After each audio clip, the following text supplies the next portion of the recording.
Hey everybody, Michelle is here on this Friday. And I started my day early outside because it feels really good out there. It's not too humid. So I started doing some yard work and cleaning up in the backyard because I think I probably want to make a trip this weekend, but we'll see.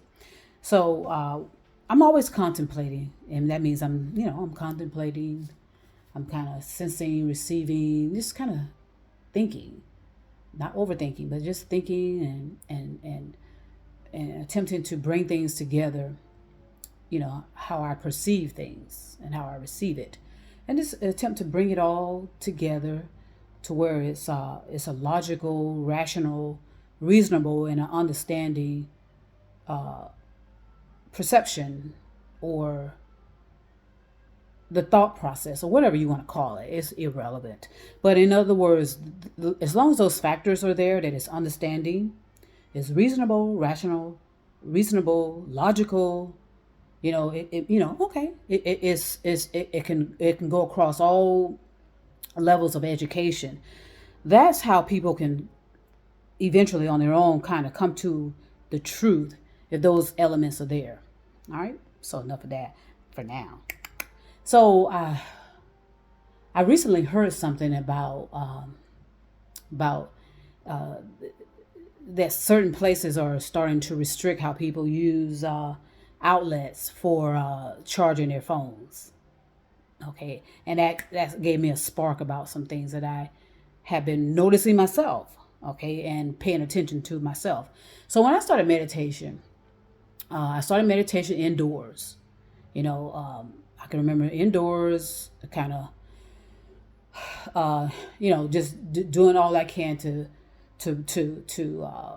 perfect that meditation indoors, whether it was no thought or visualization. Okay, and then I started to go outdoors, which was the best part for me, to go outdoors and start meditating. I used to wear the headphones back in the day where I can kind of drown out the exterior noise, until I can refine myself and be able to observe and stay on a fixed point. Okay. So gradually, like I said, I went out, I started going outside with the headphones. Okay. And then I started to go into parks. And in the parks, I think I may have started with headphones, but then I gradually realized how dangerous that was. So I stopped doing the headphones when I would go into a park, because in a park, even though I was going at a certain hour, someone's always in the park. You know how you feel like you're always, well, this was back in the day. This was back in the, I don't know, early 2000s, where I can tell stuff started changing. As I said, there was some changing going on, maybe even sooner than that, actually. But I noticed that how dangerous it was to block my hearing, even though I have strong visuals. I consider myself more of a visual person. I knew that there was some danger with my blocking of my hearing, my auditory, senses. So I stopped doing the headphones, and what I would do is go into the parks and just kind of walk at a pace and then sort of slow it down, doing everything I can to enhance my senses, my visual, hearing, feeling, sensing, receiving, blah blah blah. And that's through a walking meditation is what I call it, where you eventually will be just every activity is a meditation. Okay. Now, at one point, before, I don't know when all this started happening, maybe well before I got really deep into my meditation, I can remember going to parks and sitting on the bench without headphones. And I think I'll tell you why I started wearing headphones. And just trying to take in what I was perceiving, what I was hearing, just attempting to enjoy the moment. And that's when I knew that there was a problem with overpopulation, just crowdedness. Because I can remember going into the parks, and when I would do that, there was virtually no one there. And then over the course of time, it started to be more people doing that, walking, talking. And I told you I had a condo where it was great to do that kind of thing. When I first got in there, we had a whole lot of trees. It would had plenty of space for us to walk around in that condo community without necessarily going out of the community. We could do that. We could walk around and nobody would bother us. It was just only the community was there. A community of people were there because no one dared. A lot of people respected no trespassing too at some point. But all of that's changing. That means nothing anymore. You can have no trespassing all over your house, all over your property, and that means nothing to people. We have, like my neighbor was just telling me, we had people roaming through the neighborhood, and most of us clearly have signs up that says no trespassing, but that means nothing anymore. Nothing. People will violate it regardless because they know that they can get up in your stuff, get up into your property and do whatever they want per se and go because they know the police will virtually not if the police shows up, you're lucky for these type of calls. Whether someone, about someone trespassing on your property or not. You might as well not call them. I'm being very honest about it. But anyway, that's your choice. Because people are smart enough, like I said, to know when to do something and get the hell out of there because they know how police officers respond.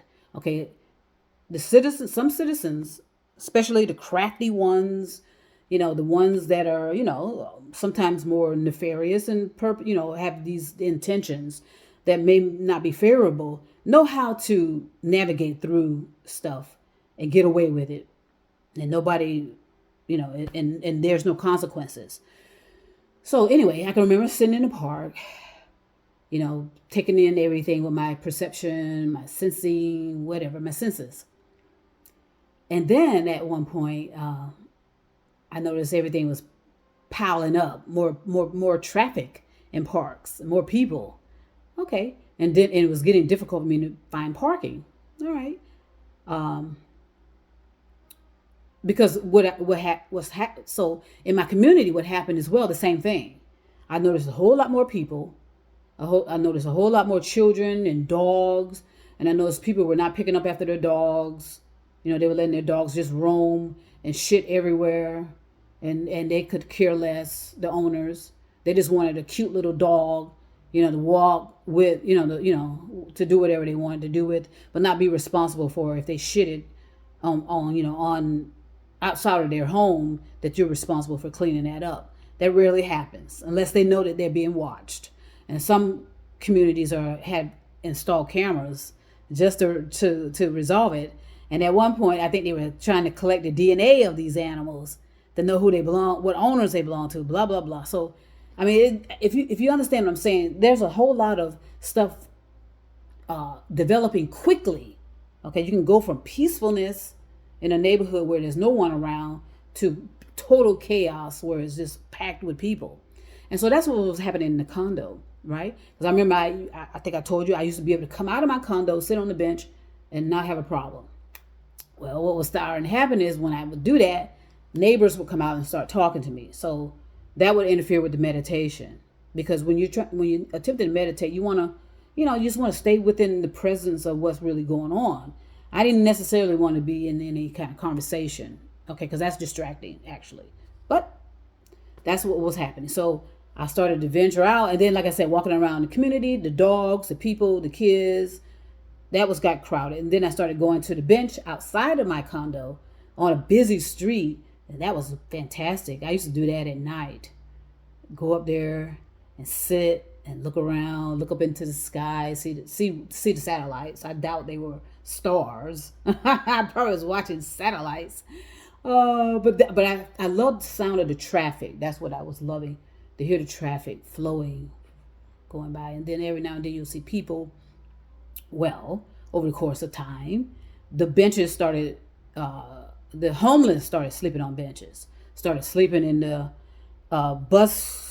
those bus terminals, or those waiting bus stops. That's where the homeless started to congregate. All right, so I felt the push that we're being that is crowded and it's overcrowded. Now, a lot of people will always say, "Well, I don't feel overcrowded. I don't feel like we're overcrowded. There's plenty of room. There's plenty of space," and that's because of their perception of things. That's why you need experience as well, and that's why you need to be really clear about what you are perceiving. Okay, that's why you need to know what your toes are doing. That's why I said get into that body meditation where you know what your toes are doing, your hips. You know where your hands are laying down, what you see, feel, smell. All of those perceptions and sensing needs to be in play when you start to discern stuff and start making decisions instead of just immediately, oh, I don't see a problem. I don't see, just walking around like your head is in the sand. All right. And if you're paying attention, it's usually subtle. Things are subtle changing, but there's changing nonetheless. And I think visual people that are visionary, they see it. They notice that there's a change. Now, when you start enhancing all the other senses in your body, okay, I think you're closer to reality than anything else. If you always know where you are, okay, and it's important to know where you are, who you are, and what you are. You need to know all those kind of things so that you can clearly know what the hell is going on. You start picking up stuff quicker and sensing of danger quicker instead of just relying on, I don't know what people are relying on, to be perfectly honest. A lot of it is unconscious and they're not really thinking. They're just kind of reacting and not focus. The intentional overwhelm is going on. No matter what anybody says, we are intentionally overwhelmed. There's some distraction, of course. There's definitely intentional distracting, and everybody's trying to grab our attention with manipulation, marketing manipulation. They'll put a certain color out on billboards. They'll put because it's all about bottom line too, and selling to us and manipulating us and brainwashing us. I mean, I took the marketing class. I mean, it says it clearly and effectively. If you're being honest, if you're paying attention when you took marketing, it's about putting ideas out in people's head. It's about selling to them a product. It's about taking, and not necessarily giving. Okay, it's about taking, and building the pyramid so that the people in the top can enjoy the fruit of the bottom layer of people that does the labor. That's all that is. Okay, it's not equal. It wasn't supposed to be equal. It's all about the top tier, and that can go on for decades on decades. That's why you have old money. A lot of old money is where these people at the pyramid, they stole a lot of things too, but they're not going to admit that either. There's these certain royalty families. They became royalty families from stealing. Okay, stealing from usually the working class and stealing from more specifically black culture. Okay, but no one's going to admit that, and that's fine. I'm not going to be concerned with that right now. So, when you have the proper perception of things, the proper reality of things, and that you know that you're rational, you know that you're reasonable, you know you're being as logical as possible, you're being as understandable as possible, you're talking clearly and effectively. Okay, I think you have a more perception of a clear perception of reality. Okay, in other words, I'm not operating out of delusion. I'm not operating out of a illusion. Okay, but so some people will come to that conclusion because we always have these so-called intellectuals wanting to diagnose everybody and put people in categories. Okay, and they're the ones that do not understand the value of how you need to, you as so-called professionals, you see something in a book, okay, fine, but you don't understand how you need to understand what's in the book and how to perceive it and how to turn it into knowledge. Okay, instead of thinking you are knowledge. A lot of so-called intellectuals, these so-called talking intellectuals, they think they are knowledge instead of knowledge being presented to them and knowledge that they have to continually develop. So like I said, when it comes to learning, you are continually learning for eternity. You don't ever stop learning. You can, and a lot of us have stagnated ourselves, but at the same time, life goes on. Okay, whether we want to participate or not. Okay, whether you want to be living or not living, life goes on. So like I said, the so-called intellectuals think they are knowledge instead of realizing the book is a teacher and it gives you some information to continually build on knowledge. They think that once they learn something in the book, they don't need to be taught again, which that's where the error is. Okay, I don't care who you are. You have to continually upgrade your knowledge. And that's challenging theories and opinions.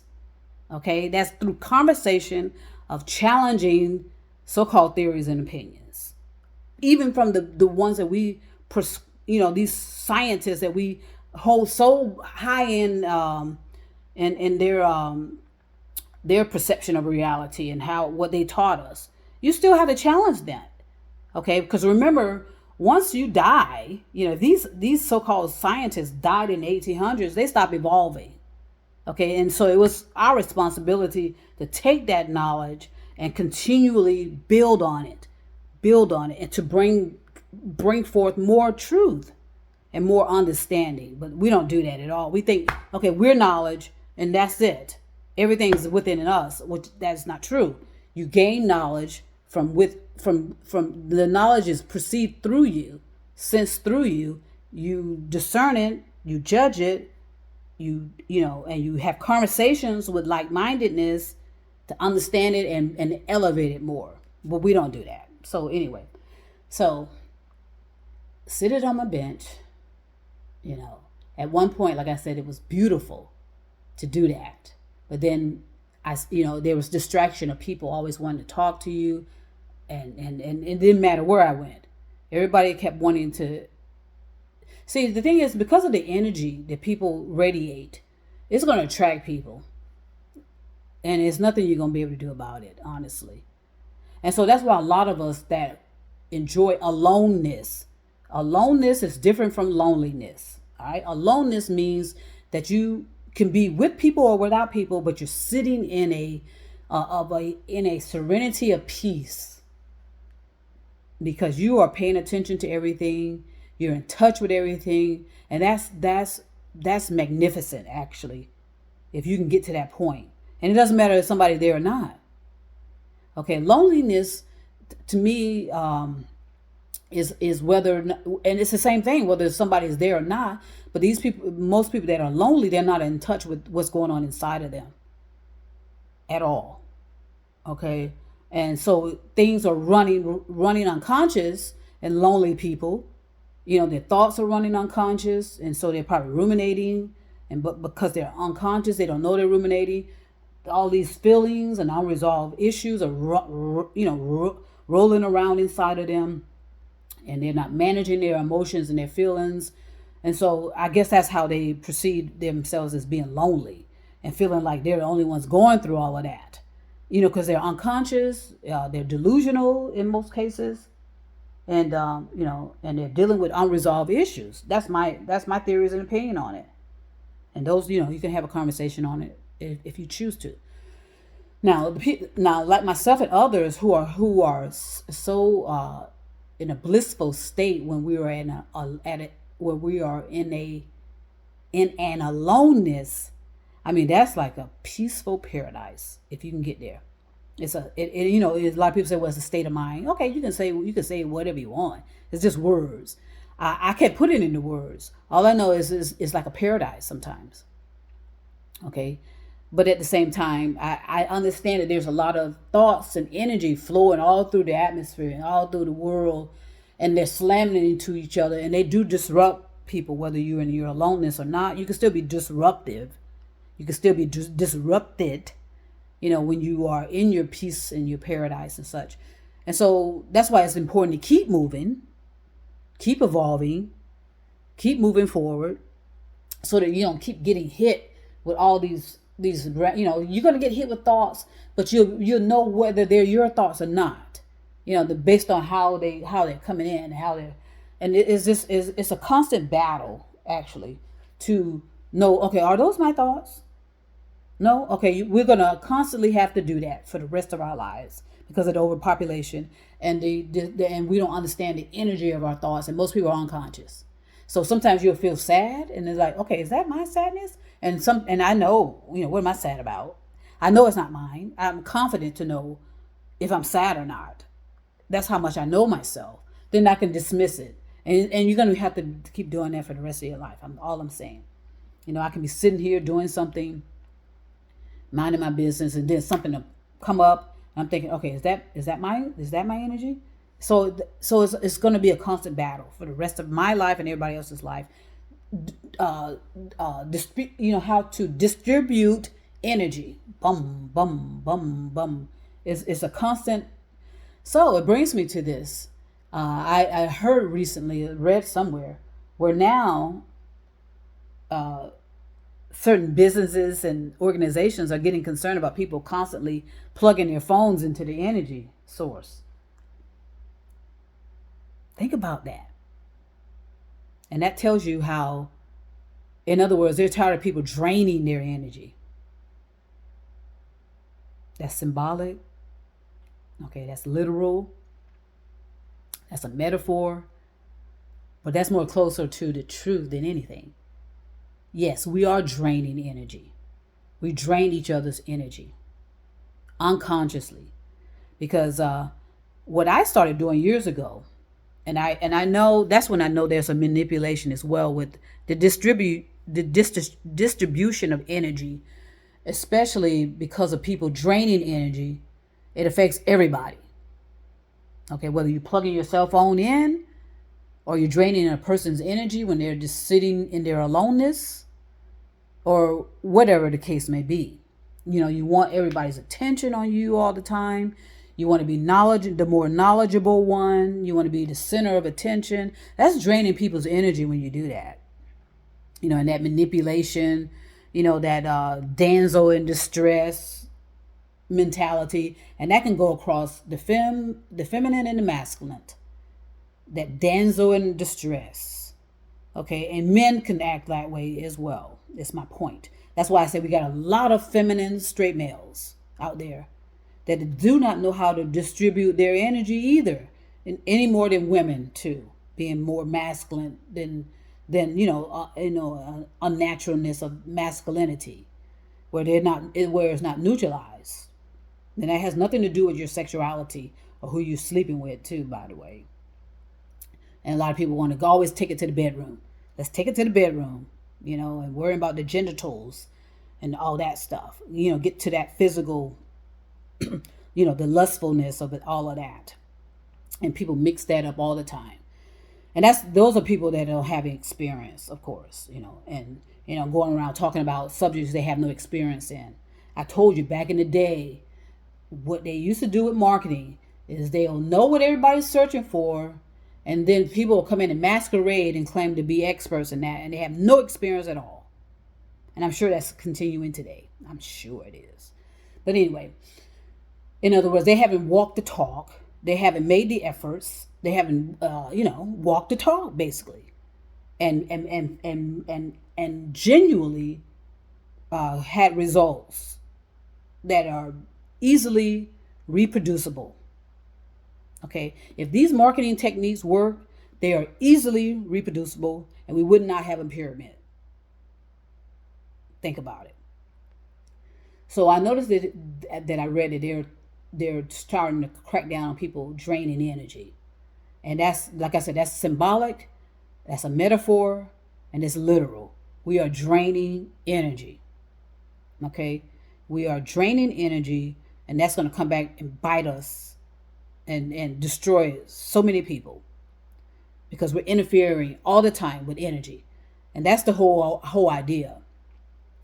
So now, what made these companies pay attention to that people are plugging into their chargers, charging their phones? Well, like I said, it's because of the unfair It's the electrical companies too, and their unfair distribution of who is. See what happened because of their complacency. These electric companies allow some people to take up all the energy from everybody, and now there's been a deficit of energy for decades on top of decades, a deficit of energy. And like I said, we're all energy. It affects all of us, whether it's visual or not. And then most of the time it's invisible, but you're going to have these idiots. I mean, they really are tampering with destroying everything and destroying themselves. They're attempting to tap into that creational energy. That's where they're headed. And that's where, the brakes are going to be put on, and we're going to, some people are going to see catastrophes, like I said, that were scheduled to happen a million years in advance. They're going to be happening right before a lot of people's lifetime. Before they, within their lifetimes. They're going to see it all, feel it all, sense it all, and be involved with all of it. And they're going to know at certain final hours, okay, I'm in trouble. Like Mew in Atlantis, okay? Remember I told you about that. So what I started doing years ago, because I was told that will save me on my energy bill, is to unplug appliances. Okay, for years, that's what I've done. I've unplugged appliances and did everything I can not to drain energy. And it doesn't affect my energy bill at all by me doing it. But I know consciously that is the right thing to do. Okay, whether these electric companies want to benefit me or not, in most cases they don't. All these electric companies, just like every other company, is about profits, and it's about the bottom line. Okay, it's not about the people, it's not about the environment, no matter what they tell you. It's about creating toys, okay, so that they can play with. They can care less about how it affects the environment. Okay, otherwise you would think they would consciously and in a conscious manner would like to do so, but they're not. Okay, certain areas will get a certain level of advanced electrical output or input, but other areas won't be touched for a reason. Trust me. Okay, I worked in a city where, in an area that surrounded a certain type of environment, like sports, stadiums, blah, blah, blah. They did everything they can to hide the power lines in those areas and put them on the ground, right? But then maybe 5 or 10 feet away, there's a sort of what they call lower class or distress environment, which usually was black culture, but these black cultures were mostly housed with elderly people. They still had the power lines, and that area wasn't touched at all. And it speaks away from these so-called entertainment districts, and that's where they're focused. That's where all cities are focused, because that brings in income, it brings in revenue, it brings in people, and that's what it's all about. So I guess now some of these places where people have been draining their energy by plugging their cell phones freely is now going to come back and bite all of us. All of us are going to start paying for that, because it was free for a while, and now they realize how much it was draining energy. So now all of us are going to be start paying for that, whether we take proactive actions or not. It's too late for anyone that's law-abiding and doing the right things to benefit, in that scale from these organizations and these businesses that claim that, if you do anything that's energy efficient, we're gonna reimburse you and give you some incentives. That's bullshit. It's not happening. Okay. So it brings me back to energy again. Yes, we have been draining energy for decades on top of decades. Okay, now that these businesses, more specifically electric companies, are not benefiting from draining, for allowing some people to benefit while others pay the bill. Now they're going to make all of us pay the bills even more so. So because we know that most of the time the homeless are unhoused, they use these buildings to charge their cell phones. you know. And now that everybody's pointing out that there's an increase on housing, well, no, it's just an increase in population. But nobody wants to admit that. Okay, fine. Let's just say it's an increase in homelessness and throw out numbers. Okay, instead of saying that it's an increase in population, which means human beings, buildings, everything material is what's overpopulating and killing the planet.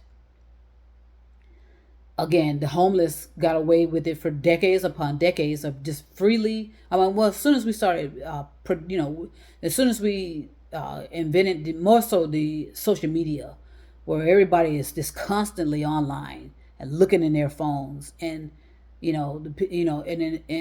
the powers that be love it, for us to be distracted and looking, and it's all about the bottom line of money, draining money, just keeping people constantly overwhelmed, intentional overwhelm.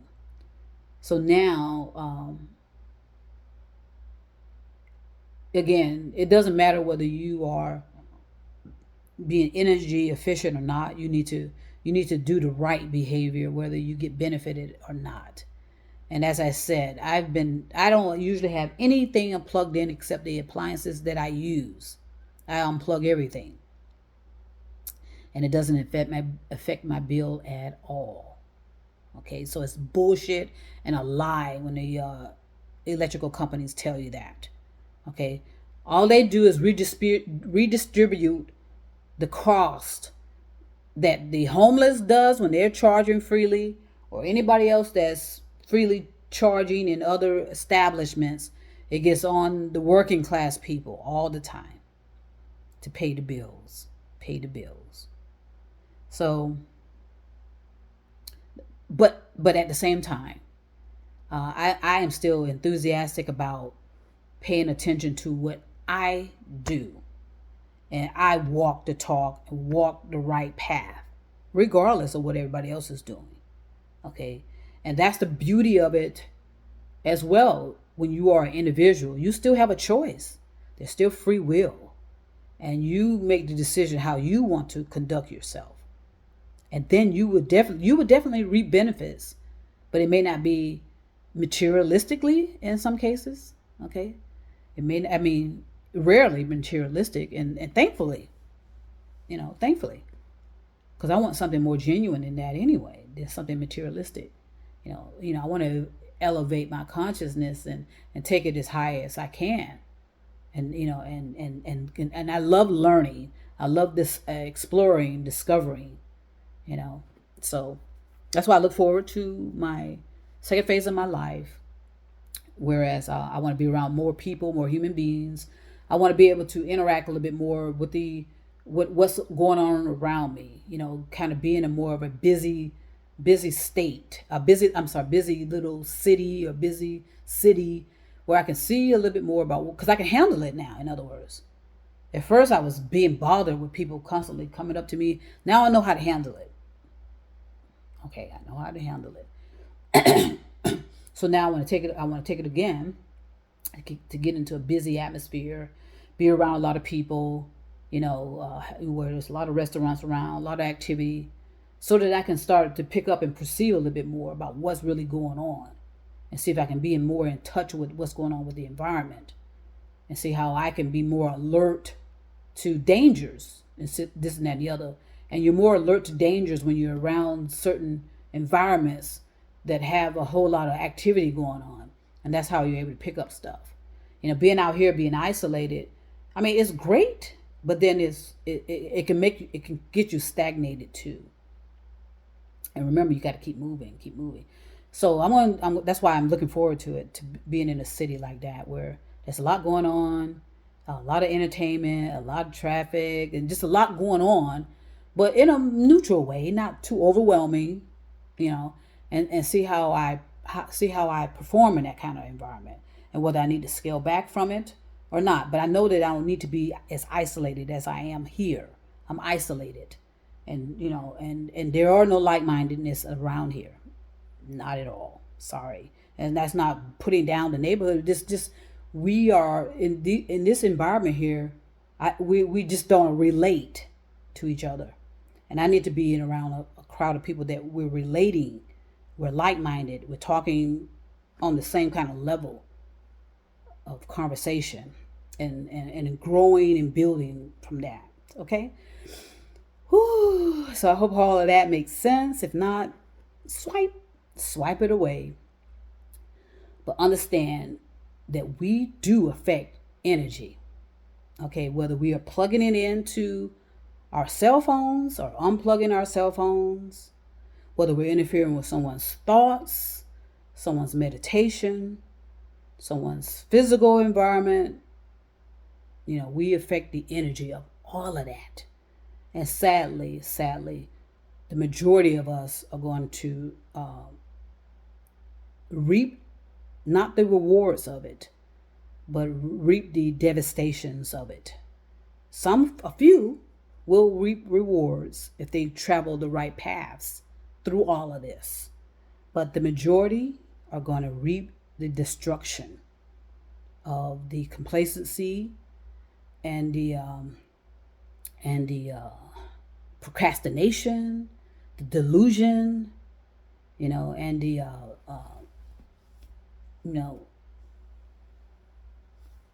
the superiority, the deception, manipulation, and just the overall arrogance, about yourself as a human being, and wanting to be more than a human being, or more than any other human being around you, and bestowing yourself to a level that you do not understand. Okay, so I hope this provided value on this Friday. I'm sweating, like I said, because I've been working outside. I don't use too much energy inside here either. I keep my AC at a certain level. So in other words, I do the right thing regardless. Okay, so I want to send peace and love all over the universe. And trust me, I'll be back.